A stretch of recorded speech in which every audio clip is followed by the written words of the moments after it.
Ito guys, tinanim ko. Kinuha ko doon sa amin. Mga kangkong. Ang dami na kaagad. Oh. Ilang araw pa lang. Kangkong din to. Ayan oh, talbos ng kamote. Na pula.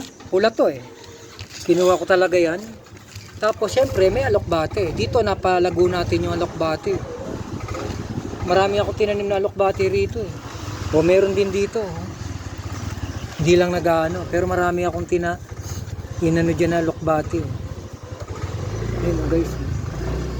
Tapos meron din ako rito tinanim na ano. Ito ang anuin mo. Pag ito ang tumubo. Oo. Ito ang lagyan mo ng ano.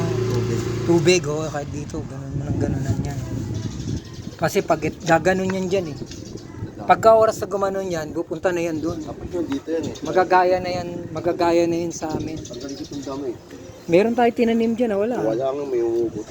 Kasi ano sila dito eh. Kasi nagpa-park kasi sila dyan. Masyadong ito na. Itong ganda-ganda na oh. Pwede nang gulayin. Pero lumago rito yung lokbate guys. Tindi oh. Kangkong din to.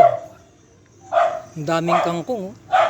Sinigang nga. Napakaraming kangkong oh. Pwede na kayo magluto talaga ngayon oh. Sinigang, putol-putol ka lang. Putol ka lang dyan oh. Ang dami oh. Ito lang naman kinukuha sa kangkong, puro ano lang. Puro dahon lang. Harapan, yung ano pinaka-ano. Talbos. Ayan guys oh. Puro kangkong. Ano lang to, kanal. Gilid lang ng bahay. Ayan. Sabi ko taniman natin, tinaniman natin. Sa bahay namin puro ito lang ang ninanakaw lagi. Hindi ko to mapatubo eh. Kinukuha, tumutubong ganito na, nanakawin eh. Pati yung ugat dala. Yun yung mahirap eh. Talagang grabe.